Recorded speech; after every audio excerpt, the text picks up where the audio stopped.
Hey everyone, welcome to CLAT point. CLAT ने अपनी counselling process के अप्लाई करने की डेट खत्म कर दी है। अब इनकी 5 राउंड की काउंसलिंग चलने वाली है, जो कि अब 1 महीने का लंबा प्रोसेस है। लेकिन अब उन बच्चों के लिए मैं यहाँ पे काफी सारे इंफॉर्मेशन देने वाला हूँ जो लोग वेकेंट राउंड का वेट कर रहे थे और चाहते थे कि वेकेंट राउंड से एनएलयू प्राप्त कर लें। तो देखो, वेकेंट राउंड को मैं बहुत डिटेल से आज इस वीडियो में आपको समझाऊंगा और आप सभी लोग इसको ध्यान से सुनिएगा, क्योंकि अगर आपने यहाँ पे कुछ गलतियां करी जो बहुत सारे बच्चे कर देते हैं तो आपको कोई भी कॉलेज नहीं मिलेगा। तो पहली चीज तो देखिए, वेकेंट राउंड के बारे में सबसे एक इंपॉर्टेंट चीज जो मुझे लगती है वो ये लगती है कि आपको ना आप कहाँ स्टैंड करते हो ये पता होना चाहिए। मतलब बहुत रियलिस्टिक रहना चाहिए।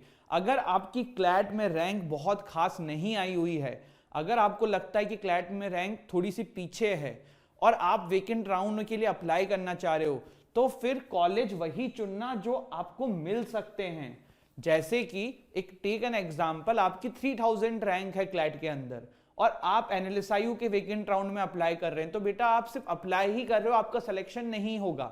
आपको यहां पे अब कोई अपनी सीट सिक्योर करनी है एनएलयूज में, तो आपका टारगेट अपनी रैंक के अकॉर्डिंग होना चाहिए। लेट्स टेक एन एग्जांपल, किसी बच्चे की जो रैंक है ना वो आई है 2800, ठीक है, और इसको थोड़ा और पीछे ले लेते हैं। लेट्स टेक एन एग्जांपल, किसी बच्चे की रैंक आई है 4200, ठीक है।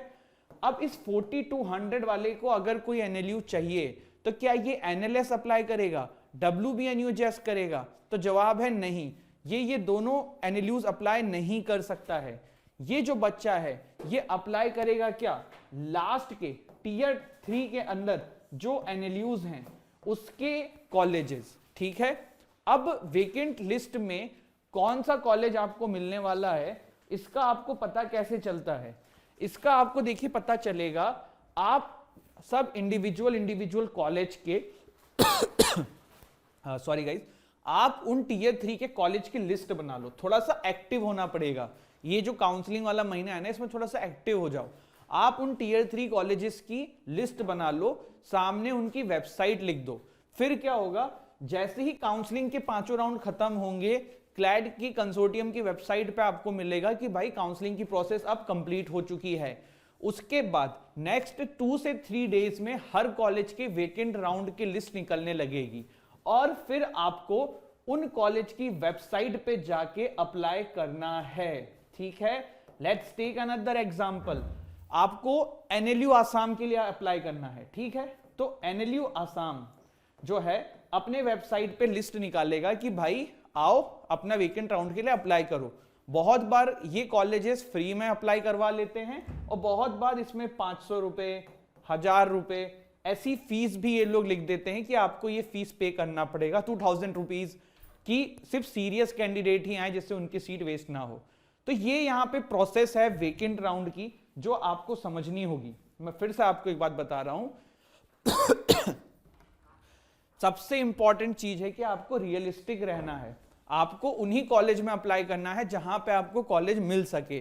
दूसरी चीज, कॉलेज के अंदर इस चीज को जरूर समझना है कि भाई जहां भीड़ कम रह रही है, अगर आप ये सोच रहे हो कि चलो टीयर 2 में अप्लाई कर लेते हैं और आपकी रैंक 5000 है, तो वैसे भी नहीं मिलेगी ना, वहां तो बहुत लोग अप्लाई करेंगे आपसे पहले रैंक वाले भी। तो ये बहुत एक इंपॉर्टेंट चीज है। अब वेकेंट राउंड कैसे काम करता है? वेकेंट राउंड में भी ना देखो, अप्लाई आप एक बार कर दोगे। एक एग्जांपल ही लेते हैं यहाँ पे, एक हमारे स्टूडेंट हैं, मान लो उनका नाम है ईशान। क्या नाम है? ईशान, ठीक है। एक हाइपोथेटिकल एग्जांपल लेते हैं। अब ईशान ने जो है वेकेंट राउंड में एक बार एनएलयू आसाम में अप्लाई कर दिया, ठीक है। एनएलयू आसाम के अंदर 5 सीट्स थी वेकेंट। कितनी थी? 5 सीट। मान लो इन 5 सीट की लिस्ट निकली, उन 5 सीट में ईशान की रैंक पे इनका नहीं हुआ, तो क्या अब कोई चांस नहीं है होने का? तो जवाब है नहीं, अभी भी बहुत चांसेस हैं होने के। कैसे? एनएलयू आसाम में मान लो इन 5 में से 3 लोगों ने ही एडमिशन लिया, 2 ने नहीं लिया, और जो बचे हुए थे उनमें से 4 ने और छोड़ दिया। तो अगली बार क्या हुआ, फिर से 6 लोगों की लिस्ट निकलेगी। फिर आपने अप्लाई एक ही बार करना था, पर सिलेक्शन प्रोसेस उस एक बार अप्लाई से चलता रहेगा। समझ में आया? और बिलीव मी, टीयर 3 के एनएलयूज की वेकेंट राउंड जो है ना 2-2, 3-3 महीने जाते हैं। और बहुत लंबे प्रोसेस, मतलब बहुत सीट्स धीरे धीरे खाली होती रहती हैं और बच्चों के सिलेक्शन फिर हो जाते हैं। तो यही मैं आपसे कहना चाह रहा हूं कि वेकेंट राउंड के लिए थोड़ा सा अपने आप को एक्टिव रखो। दूसरी चीज, आप लोग चाहो तो जो मैंने आपको तरीका बताया है उसके थ्रू भी आप इसको अप्लाई कर सकते। तो गाइज, आई होप आपको वेकेंट राउंड से रिलेटेड सारी इंफॉर्मेशन मिल गई हो, आपके डाउट्स क्लियर हो गए हो। अगर आप लोग क्लैट पीजी 2024 का एग्जाम देना चाहते हो तो 13,999 में हमारा ये कोर्स लॉन्च हो चुका है। डिस्क्रिप्शन से हमारी एप्लीकेशन डाउनलोड करिए, डेमो क्लास देखिए, अच्छा लगता है इनरोल कर लीजिए। हमारी all in one course guide आपके घर में फिजिकल डिलीवरी होगी। क्लैट पीजी के लिए स्पेसिफिक क्लैट पॉइंट की ये बुक है, क्लासेस हैं, मॉक टेस्ट है, पर्सनल मेंटरशिप है, सारी चीजें जो आपको इस एग्जाम को फ्लाइंग कलर्स के साथ पास करने के लिए चाहिए वो है। रिजल्ट इस साल के आपने देखे ही हैं हमारे यूट्यूब चैनल पे। डिस्क्रिप्शन से ऐप डाउनलोड करो, डेमो क्लास देखो, वहां से इनरोल करो। जैसे ही आपका मेंटोर होगा आपको कॉल कर लेंगे। प्लस ये नंबर भी है जिस पे आप कांटेक्ट करके ज्यादा इंफॉर्मेशन इस कोर्स की ले सकते हैं। Thank you so much. जय हिंद।